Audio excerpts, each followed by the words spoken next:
Somewhere inside the corporate offices of the WNBA, a phone is ringing off the hook right now, and nobody wants to be the one to answer it. Because what just unfolded during All-Star Weekend in Indianapolis wasn't a controversy. It wasn't a squabble. It wasn't a hot take. It was a full-scale exposure of an ecosystem so fragile, so paper-thin, so financially dependent on one 24-year-old guard from Iowa, that the moment she blinks the wrong way, an entire league starts holding emergency meetings in hotel conference rooms at 2 in the morning. And here's the part they don't want you to hear. The confrontation didn't start on the court. It didn't start in a game.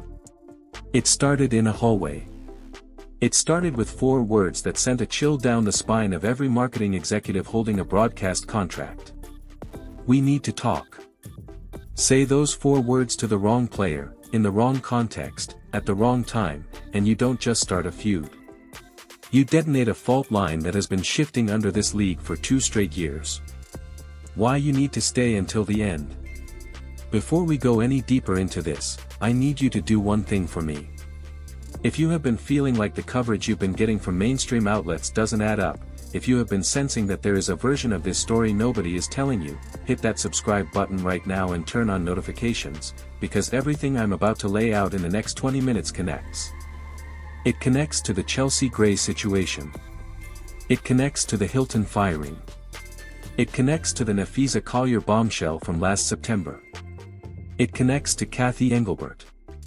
It connects to a league that has been quietly bleeding credibility for months while pretending everything is fine. And by the time we get to the final act of this breakdown, you're going to see exactly why the veterans of this league are panicking, exactly what "we need to talk" really means, and exactly why the establishment has never been more afraid of a single player in modern sports history. So stick with me. Don't scroll. Don't click away. Because the deeper we go, the darker this gets. The night everything changed. Let's rewind to July 17, 2026. Indiana Fever versus the Seattle Storm. On paper, it looked like a standard mid-July matchup. In reality, it became the single most consequential regular season game the WNBA has ever televised. Caitlin Clark walked into that gym and did something no player in the history of women's professional basketball has ever done. She dropped 45 points. She dished out 10 assists. She added 4 steals and 2 blocks. And in doing so, she became the first player in WNBA history to record a 40-point, 10-assist game. Not the first this decade. Not the first this generation. The first ever. The Guardian confirmed the milestone, noting she also became the fastest player in league history to hit 200 career three-pointers, breaking Katie Smith's previous mark of 81 games and doing it in just 74. And here's the part that made every rival front office lose sleep. She wasn't even fully healthy. She was on the first night of a back-to-back. And she still torched a defensive scheme designed to stop her. The play that made the league realize it had a problem. Rewind to the crucial stretch. It's late in the fourth quarter. Fever are up by a razor-thin margin. Seattle rookie phenom Dominique Malona has already dropped 28 and 14. Flaugy Johnson leaks out on a fast break layup that should tie the game. The camera cuts wide. The crowd holds its breath. And Clark, who had every excuse to jog back down the floor after carrying the offensive load for 29 straight minutes, hustles the length of the court, elevates, and pins the layup off the glass and out of bounds with 54.9 seconds left. 15 seconds later, she stops on a dime at the left wing and drills a dagger 3. Then she goes 4 for 4 from the line in the final 17 seconds to close out the game 110-107. Indiana had tied their highest-scoring first quarter of the season with her carving up the Storm defense. She had already scored 10 points in a 12-4 run before halftime, capping it with a 3 that pushed the lead to 49-32. That wasn't a hot streak.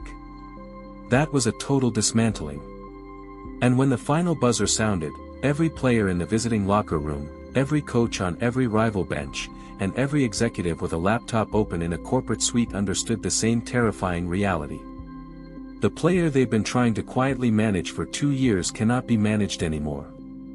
The locker room nobody filmed. Here is where the story turns. Because while the ESPN highlight package looped the block and the dagger 3, something else was happening across the league in the days that followed. A ripple of frustration. A ripple of anxiety. A ripple of players and coaches trying to figure out what to do about a phenomenon that has completely rewritten the economic hierarchy of women's basketball. And it all came to a head at All-Star Weekend in Indianapolis, where Clark and Napheesa Collier had already been named the 2 starting captains. Chelsea Gray of the Las Vegas Aces had received a racist message on social media following an earlier matchup against the Fever. According to ESPN, the man who allegedly sent that message was subsequently fired by his employer, Hilton Grand Vacations, after fans on social media identified him and pressured the company to respond. Gray posted the message publicly on Instagram. The story exploded. And by the time All-Star Weekend arrived in Indianapolis, the entire press cycle had been hijacked by a conversation that had nothing to do with basketball and everything to do with a league desperately trying to figure out how to control its own audience. The press conference that set off the firestorm. At the post-game availability, according to Yahoo Sports, Aya Wilson, Chelsea Gray, and Aces head coach Becky Hammon took the podium together. Gray talked about a certain division that she felt needed to be brought to everyone's attention. She said, and this is a direct quote, "It's just getting to a point where it's like, all right, now enough is enough." Wilson followed up. She said there needed to be a larger conversation that is really above us. She added, hopefully at All-Star we can have an opportunity and a conversation, because at this time, something needs to change. Becky Hammon backed her players up, telling reporters, any of that behavior is not acceptable. We need more companies to step up and do what Hilton did. You're free to be a bigot and ignorant. You're also free to pay the consequences. And that is where the phrase that has now consumed every corner of the sports internet was born. We need to talk. 4 words. Aimed, at least in the interpretation of a very large portion of the fanbase, at Caitlin Clark. Because make no mistake, the crowd behavior these players were describing has, fairly or unfairly, been repeatedly linked in the media to Clark's fanbase. And when you tell the biggest star in your league that the 2 of you need to sit down and have a chat at All-Star, you are not making a social justice statement. You are making a chess move. The interpretation that broke the internet. Let's be honest about what happened next. The moment that clip hit social media, the fanbase erupted. Because here's the thing nobody in the mainstream sports media wants to acknowledge. Caitlin Clark has already spoken about this. She spoke about it as a rookie. She spoke up in defense of black women during the CBA discussions. She spoke about it after the Alyssa Thomas incident. She has denounced racist behavior from any so-called fans multiple times, on multiple platforms, in multiple press availabilities. So the question becomes, what exactly is left to say? What is the conversation? What is the meeting? What is the confrontation supposed to accomplish? Because to a huge segment of the audience watching this play out in real time, it did not look like a call for unity. It looked like a summons. It looked like a veteran superstar telling a younger phenom that she needed to sit down and answer for the actions of anonymous strangers on the internet. And that is where the fault line cracked wide open. The inconsistency nobody is talking about. Here is the part that makes the establishment squirm. Because if we are going to have this conversation honestly, we have to talk about consistency. Napheesa Collier, currently one of the most respected voices in the league and a runner-up MVP finalist last season, spent a stretch of her own MVP run in 2025 dealing with segments of the same online ecosystem attacking her personal life. Some of those attacks came from corners of the fanbase that overlap heavily with the very players now demanding accountability from Clark's supporters. And nobody held a press conference about that. Nobody demanded a meeting. Nobody said, we need to talk. So when we talk about who gets protected and who gets summoned, when we talk about which player has to answer for her fanbase and which player doesn't, we are not talking about a unified league. We are talking about a hierarchy. We are talking about gatekeeping. And gatekeeping is exactly what a certain generation of veterans is trying desperately to preserve. The Collier bombshell everyone already forgot. Before we go further, drop a like on this video if you're still with me, because what I'm about to walk you through is the piece of the puzzle that changes everything. Rewind to September 30th, 2025. Napheesa Collier stands at a podium at the end of the Lynx season and delivers a nearly 4.5-minute statement accusing WNBA Commissioner Cathy Engelbert of running the worst leadership in the world. The New York Times reported that Collier accused Engelbert of dismissing player concerns about compensation and officiating, and even exposed private conversations she had held with the commissioner. Engelbert responded with a formal statement, and later denied several of Collier's specific claims at a press conference. But the damage was done. The players had publicly declared war on the league office. The trust had shattered. And every subsequent controversy, including the Chelsea Gray incident, including the All-Star Weekend flashpoint, including the officiating firestorm, has to be understood in the context of a locker room that no longer believes the front office has its back. The money nobody wants to discuss. Now let's talk about the part that never makes it into the press conference sound bites. Follow the money. Every ticket sold at Fever home games this season sold out. Every road game featuring Indiana became the highest attended game of that opposing team's season. Every broadcast featuring Clark spiked ratings by multiples that were previously considered impossible for women's professional basketball. The economic engine of this league right now runs almost entirely through one player. And that reality creates a psychological pressure on the rest of the roster that is almost impossible to describe unless you have lived it.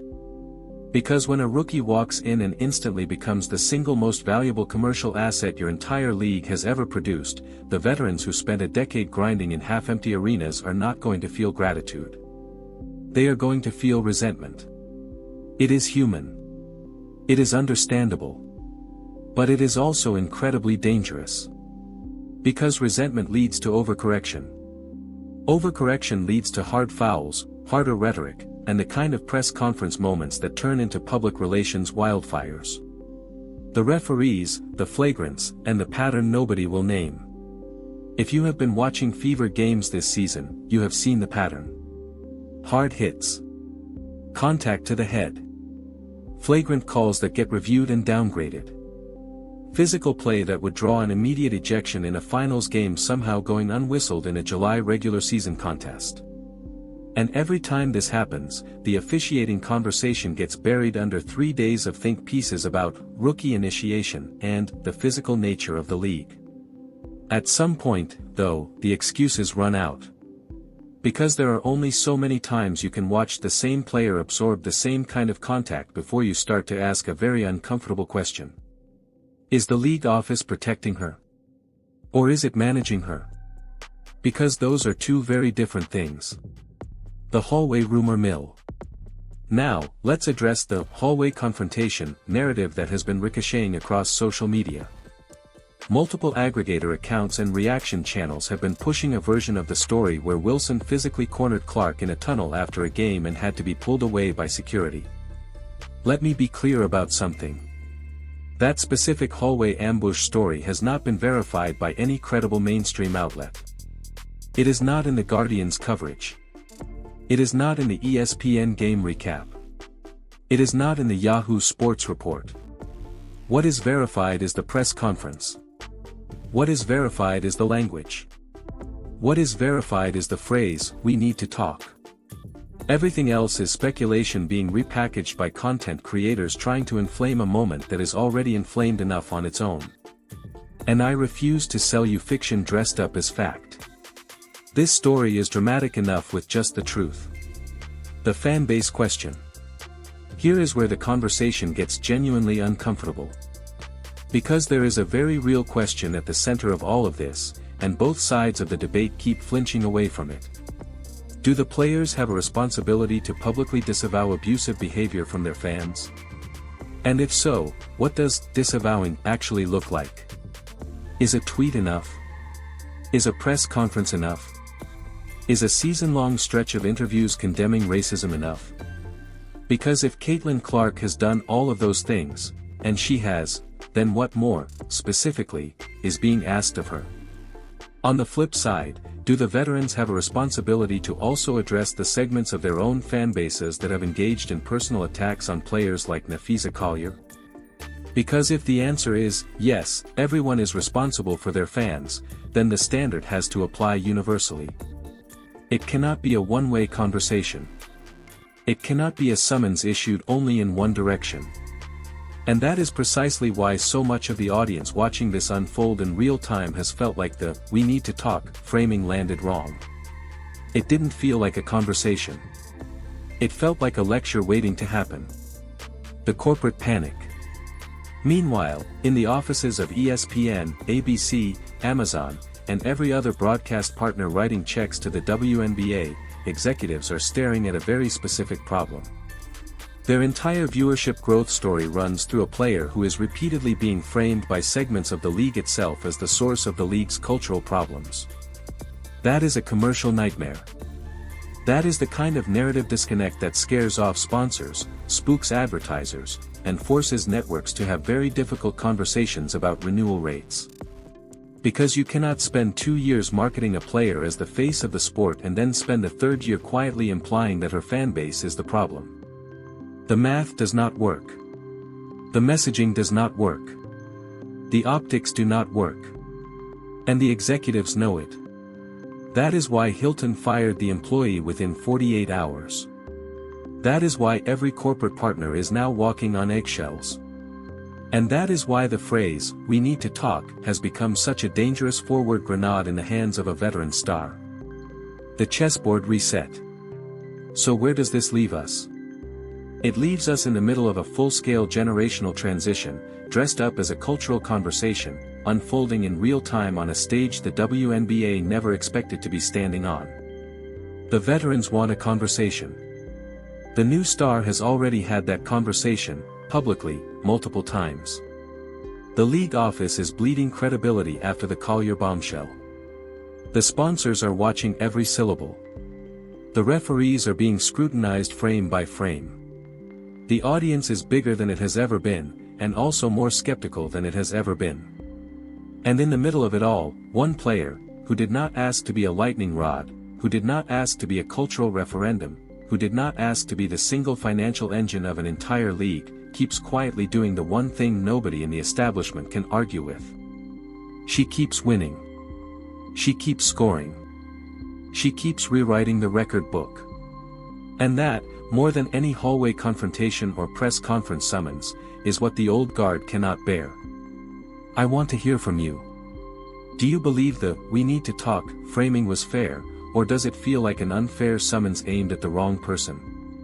Do you think the veterans have a legitimate grievance about the cultural conversation, or are they using it as a shield against the reality of a generational shift they cannot compete with? Do you think the league office has any credibility left after the Collier statement last September? Drop your take in the comments. Be honest. Be sharp. Be respectful of each other, even when you disagree. And if this breakdown gave you a clearer picture of what is actually happening in the WNBA right now, the money, the politics, the players, the executives, and the fault lines running underneath all of it, do me a favor. Smash that like button. Hit subscribe. Turn on all notifications so you don't miss the next breakdown. And share this video with one person who has been trying to make sense of the noise. Because the story is only going to get bigger from here. And when the next flashpoint hits, and it will hit soon, you are going to want to be here for it. I'll see you in the next one.